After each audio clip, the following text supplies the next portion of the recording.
Everyone, welcome to my class. तो कैसे हैं आप सब लोग? आप लोगों की पढ़ाई कैसी चल रही है? तो इससे पहले की क्लास में हम लोग सोशल एंड पॉलिटिकल लाइफ का chapter 3 how the state government works के बारे में पढ़ रहे थे। तो इससे पहले हम लोग पढ़े कि जो एमएलए होते हैं वो कौन होते हैं, कैसे जो एमएलए होते हैं वो चूज होते हैं, या फिर जो चीफ मिनिस्टर होते हैं वो कैसे बनते हैं। तो आज की क्लास में हम लोग देखेंगे debate in the legislative assembly. तो लेजिस्लेटिव असेंबली में जो डिबेट्स होते हैं वो किस प्रकार के होते हैं। तो आफरीन सुजाता और ऐसे बहुत सारे स्टूडेंट्स जो है स्कूल से वो स्टेट कैपिटल गए थे लेजिस्लेटिव असेंबली को देखने के लिए। तो लेजिस्लेटिव असेंबली जो है वो एक बहुत ही सुंदर बिल्डिंग है। जो बच्चे जो थे बहुत ही एक्साइटेड थे असेंबली को देखने के लिए।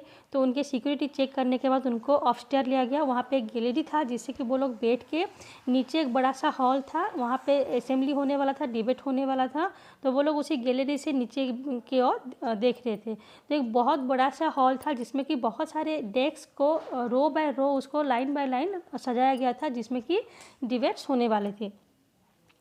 जो असेंबली अभी शुरू होने वाला था और बहुत सारे ऐसे करंट प्रॉब्लम्स के ऊपर डिबेट होने वाले थे। तो जो एक एरिया में कौन कौन से प्रॉब्लम्स चल रहे हैं और उसके ऊपर क्या क्या डिसीजन लिया जाएगा या फिर क्या क्या स्टेप्स लेने चाहिए, उसके ऊपर जो था डिबेट होने वाला था। तो जो एमएलए उनके एरिया का जो भी प्रॉब्लम्स होता है, उस एरिया का जो एमएलए होते हैं वो लोग अपना अपना ओपिनियन देते हैं कि उनको उसके लिए क्या करना है या फिर कौन कौन से स्टेप वो ले रहे हैं। तो उस इशू पे जो बाकी के मिनिस्टर होते हैं या फिर जो बाकी के एमएलए और मेंबर्स होते हैं वो लोग उनको क्वेश्चन पूछ सकते हैं, या फिर उनको वो बोलते हैं कि उसके लिए उन्होंने कौन कौन से मेजर्स लिए हैं, क्या क्या काम किया जा रहा है ताकि वो जो प्रॉब्लम्स है उसको सॉल्व किया जाए। और जो एमएलए जो उनको क्वेश्चन पूछते हैं उनको उनका आंसर देना पड़ता है। तो जो चीफ मिनिस्टर और बाकी के मिनिस्टर्स होते हैं उनके पास डिसीजंस लेने का पावर होता है, या फिर जो गवर्नमेंट को रन करने का अधिकार भी उनके पास होता है। तो हम लोग कभी भी ये देखते हैं कि जो मिनिस्टर्स होते हैं या फिर जो चीफ मिनिस्टर होते हैं वो लोग कोई भी डिसीजंस लेते हैं तो उसको फट से न्यूज़ में दिखाया जाता है कि आज जो है एक नया स्कीम पास हुआ, या फिर चीफ मिनिस्टर ने ये डिसीजन लिए हैं, कौन एक इशू पर ये उनका व्यूज है। तो ऐसे बहुत सारे जो इंसिडेंट होता है हम लोग टीवी पे या फिर न्यूज़ चैनल पे और पेपर पे हम लोग पढ़ते रहते हैं। तो किसी भी इशू के ऊपर जो फाइनल डिसीजंस होता है वो चीफ मिनिस्टर के साथ साथ बाकी के मिनिस्टर मिलके लेजिस्लेटिव असेंबली में लेते हैं।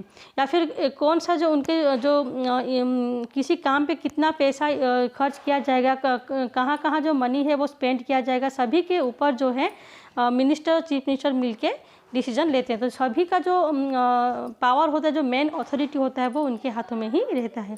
तो यहाँ पे देखो कुछ एमएलए का क्वेश्चन दिया गया कि जो डिबेट होता है वो किस प्रकार का होता है। तो फर्स्ट एमएलए यहाँ पे बोला गया MLA 1। So in my constituency of Akhandgaon during the last 3 weeks there were 15 deaths because of diarrhoea. तो यहाँ पे गांव का एक एमएलए जो कि उनके एरिया में कौन सा प्रॉब्लम है उसके बारे में बोल रहे कि उनके एरिया में डायरिया चल रहा है और डायरिया के चलते 15 लोगों की मौत हो गई है।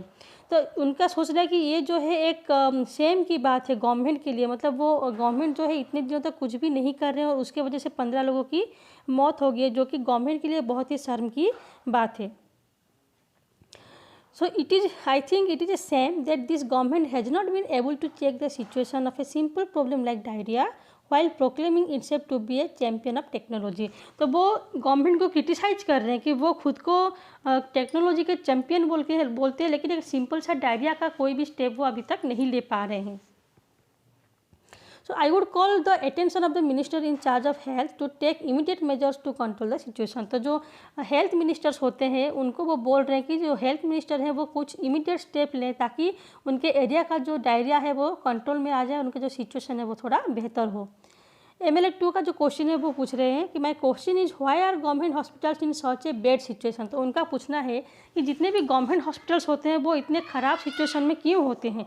Why is the government not appointing proper doctors and other medical staff in the district. तो जो गवर्नमेंट है वो क्यों अच्छे डॉक्टर्स और जो बाकी के मेडिकल स्टाफ होते हैं, नर्सेस या फिर जो हेल्थ वर्कर्स होते हैं, उनको क्यों हर एक डिस्ट्रिक्ट हॉस्पिटल में अपॉइंट नहीं कर रहे हैं। I would also like to know how the government plans to deal with this situation. और गवर्नमेंट जो है ऐसी सिचुएशन को डील करने के लिए क्या क्या प्लान कर रहे हैं, या फिर वो फ्यूचर में डॉक्टर्स और स्टाफ को अपॉइंट करने के लिए कुछ रिक्रूटमेंट निकाले हैं या नहीं, उसके ऊपर वो क्वेश्चन कर रहे हैं। तो MLA 3 का क्वेश्चन है, my constituency of Tolpatti 2 has a serious shortage of water. तो उनके कॉन्स्टिट्यूंसी का जो प्रॉब्लम है, जो MLA 3 बोल रहे हैं कि उनके एरिया में पानी की बहुत ही शॉर्टेज है। तो जो वोमेन होते हैं वो 3 से 4 किलोमीटर ट्रैवल कर रहे हैं पानी कलेक्ट करने के लिए। तो कितने टैंकर्स जो है गवर्नमेंट ने अभी तक सप्लाई किए हैं उनके प्रॉब्लम्स को सॉल्व करने के लिए। वो पूछ रहे हैं कि पानी के शॉर्टेज को ठीक करने के लिए कितने वेल्स या फिर कितने टैंकर्स जो है उनको सप्लाई किया जा रहा है, या फिर कितने ऐसे पॉन्ड्स और वेल्स हैं जिनको कि क्लीन करके डिसइंफेक्टेड किया गया है। देन MLA 4 का क्वेश्चन है, MLA 4 बोल रहे हैं, I think my colleagues are extracting the problem, the government has taken steps to control the situation.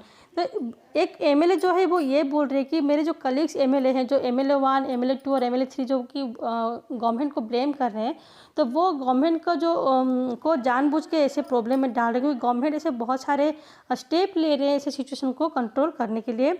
तो वाटर टैंकर जो है वो सर्विस के लिए भेजा जा रहा है, उनको दिया जा रहा है। ORS पैकेट जो कि डायरिया को कंट्रोल करने के लिए दिया जाता है, तो ORS पैकेट भी जो लोगों को डिस्ट्रीब्यूट किया जा रहा है। तो गवर्नमेंट जो है सब कुछ कर रहे हैं लोगों को हेल्प करने के लिए। उसके बाद MLA 5 बोल रहे हैं, we have very poor facilities in our hospitals, there are hospitals that do not have a doctor and no medical staff have been appointed for the last few years. तो हमारे एरिया का जो hospitals होते हैं वो बहुत ही poor है, बहुत ही ख़राब कंडीशंस में है। तो बहुत साल से वहाँ पे ना कोई मेडिकल स्टाफ है, ना कोई डॉक्टर्स हैं, तो उनको कब जो है अपॉइंट किया जाएगा।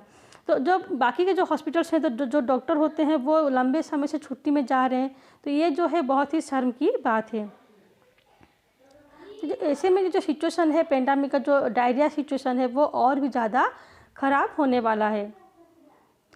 तो हम जो है कैसे ये इंश्योर होंगे कि जो ORS पैकेट दिया जा रहा है वो सभी फैमिली को अच्छे से पहुंच रहा है, या फिर जो फैमिली अफेक्टेड है डायरिया से उनको सही में ORS पैकेट पहुंचा रहे हैं बोल के हम लोग कैसे एश्योर हों।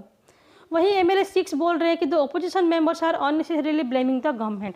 तो जो ओपोजिशन पार्टी के MLAs हैं वो गवर्नमेंट को जानबूझकर ब्लेम कर रहे हैं, उनको निंदा कर रहे हैं। तो जो प्रीवियस गवर्नमेंट था उन्होंने सैनिटेशन पे ऐसा कोई भी अटेंशन नहीं दिए थे। तो इससे पहले जो गवर्नमेंट रूल कर रहा था, तो उन्होंने हेल्थ के ऊपर या फिर सैनिटेशन के ऊपर ऐसा कोई भी स्टेप नहीं लिया था। तो हम लोग जो है एक के बाद एक ऐसे बहुत सारे स्टेप ले रहे हैं, ताकि जो गार्बेज है, जो कचरा है, उसको साफ़ कर रहे हैं, या फिर जो कि बहुत ही सालों से इधर पड़ा है और लोगों के जो पीने का पानी का प्रॉब्लम है उसकी तरफ भी ध्यान दिया जा रहा है। यह बुक में देखो पिक्चर दिया गया है जहाँ पे लिखा है MLA 1, 2, 3 और 4, 5, 6। तो यहाँ पे 6 MLA की बात की गई और 6 MLA को यहाँ पे पॉइंट आउट करके दिखाया गया है।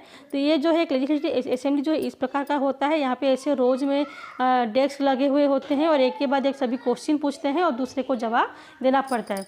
तो इस डिबेट से ये पता चला कि जितने भी लोग गवर्नमेंट को क्वेश्चंस कर रहे थे वो सभी ओपोजिशन पार्टी के थे, विरोधी पार्टी के थे।